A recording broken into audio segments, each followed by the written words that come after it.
Hello friends, welcome to Constance mind. ज़्यादा समय बिल्कुल नहीं लेंगे, फटाफट हम बताएंगे जिसके लिए हम यहाँ पे आए हुए हैं।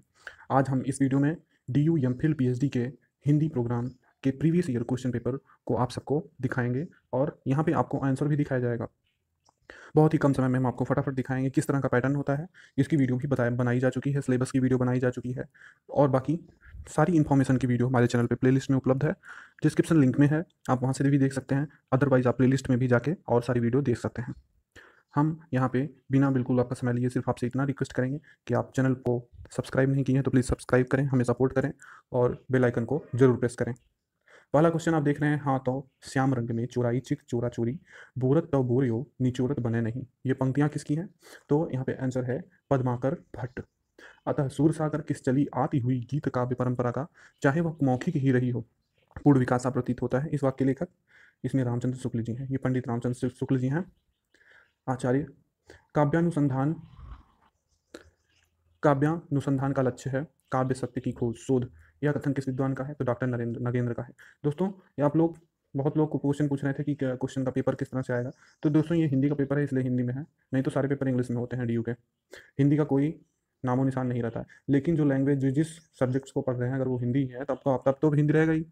बट और सारे जो हैं हमारे प्रोग्राम वो इंग्लिश में रहते हैं, क्वेश्चन पेपर भी इंग्लिश में आता है, बट हिंदी का हिंदी में है आपके पास। चौथा क्वेश्चन, राजू रकर एवं राजमल बोरा द्वारा संपादित पुस्तक का शीर्षक, यहाँ पे हिंदी अनुसंधान का स्वरूप है। पांचवा क्वेश्चन आप देख सकते हैं, विषय निर्वाचन के प्रसंग में किस शोधकर्ता को विषय चुनने के पूर्व किस बात का ध्यान रखने की विशेष आवश्यकता नहीं है? विषय की उपयुक्तता तथा यहाँ पे आंसर आपका तीसरा है, शोधकर्ता को शारीरिक रूप से बलिष्ठ होना चाहिए। छठवां, अनुसंधान की दृष्टि निम्नलिखित में क्या तर्क संगत नहीं है? तो अनुसंधान की दृष्टि से पहला, शोध विवेचन में पुनरुक्ति अवश्य होनी चाहिए। जो हिंदी से एमए किए हैं, पीए किए हैं, उनके लिए पीएचडी में तब तो वो महारथ हासिल किए होंगे, उनको हमें बताने की ज़रूरत नहीं है। मैं अपने आप को उस योग्य नहीं समझता कि उन लोगों को कुछ बताऊं, बट हाँ, हम उन लोगों की मदद कर सकते हैं उनको। इसलिए मैं थोड़ा सा आपको, हमारे चैनल पे वीडियो पीएचडी की अपलोड होती रहती है, कुछ लोगों ने कहा तो हम ये आपको दिखा रहे हैं। आपको अच्छा लगे तो प्लीज़ वीडियो को लाइक करें, सपोर्ट करें।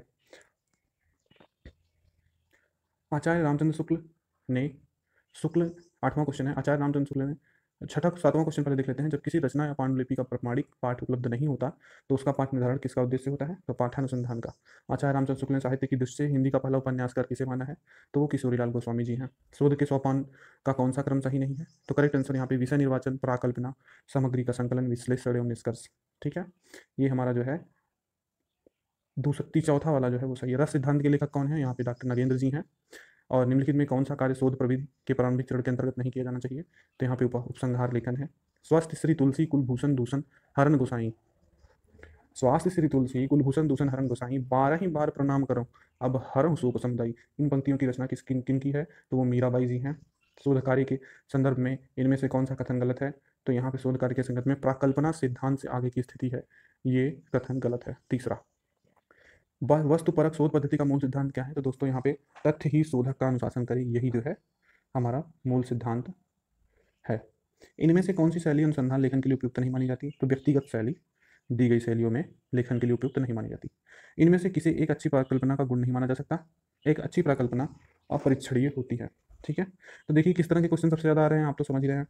उसी तरह के क्वेश्चन हमें ज़्यादा करने हैं। अनसॉल्व करने से हमें बहुत सारी चीज़ें समझ में आती हैं और क्वेश्चन भी फंसते हैं। ठीक है, बायोग्राफिकल लिटरेरिया के लेखक हैं यहाँ पे कोलरीज हैं। प्रेम रंग पगे जगमगे जगे जामिनी के जोबन की ज्योति जगी जोर उगमत है। इन पंक्तियों के रचयिता कौन है? तो इसमें हमारे आलम जी हैं। भाषा और समाज पुस्तक के लेखक कौन है? तो यहाँ पे रामविलास वर्मा। निर्गुण कौन देश को वासी मधुकर हंसी समझाए सौंह दय बूझती सांच न हासी। इन पंक्ति के रचयिता कौन है? तो हमारे सूरदास जी हैं। हम लोग बचपन से पढ़ते आ रहे हैं। इनमें से कौन सा कर्तव्य कर्मानुसंधान के लिए आवश्यक नहीं माना जाता? तो प्रभाव ग्रहण और उसकी अभिव्यक्ति। अभिव्यक्ति शब्द हमारे संविधान से भी है। शोध कार्य में प्रवर्गीकरण से संबंधित कौन सा कथन सत्य है? तो यहाँ पे वर्गीकरण में हम अनेक से एक की ओर बढ़ते हैं। ठीक है, कलम का मजदूर के लेखक यहाँ पे मदन गोपाल जी हैं। सौंदर्योपासक उपन्यास के रचनाकार ब्रजनंदन सहाय बीए। निम्नलिखित में से वर्गीकरण से संबंधित कौन सा कथन गलत है? तो वर्गीकरण में अलग अलग वर्गों का निरपेक्ष महत्व होता है, यही शोध विषय के साथ उनका संबंध होना आवश्यक है। ये कथन हमारा जो है दूसरा वाला गलत है। इनमें से कौन सा कथन प्राकल्पना के संबंध में सही नहीं है? तो यहाँ पे हमारे पहला ऑप्शन जो है वही गलत, सही नहीं है। 27वां क्वेश्चन, प्राचीन ग्रंथों के पाठालोचन में किस समस्या का सामना शोधकर्ता को नहीं करना पड़ता? तो टंकण से संबंधित त्रुटियां। टंकण मतलब टाइपिंग होता है। व्योमकेश दरवेश किस विधा की रचना है? यहाँ पे जीवनी है ये। आवा आवा उपन्यास की लेखिका कौन है? चित्रा मुद्गल जी हैं। कलाकार जितना उत्कृष्ट होगा उसमें अनुभविता और स्रष्टा का अंतर उतना ही स्पष्ट होगा। हिंदी थोड़ा पढ़ने में हमको भी दिक्कत होती है, उसके लिए माफ़ी चाहेंगे। और यहाँ पे आंसर है टी.एस. इलियट। डॉक्टर नगेंद्र ने अनुसंधान का प्राण तत्व किसे माना है? तो यहाँ पे ज्ञान क्षेत्र का सीमा विस्तार, ये आंसर है हमारा पहला वाला।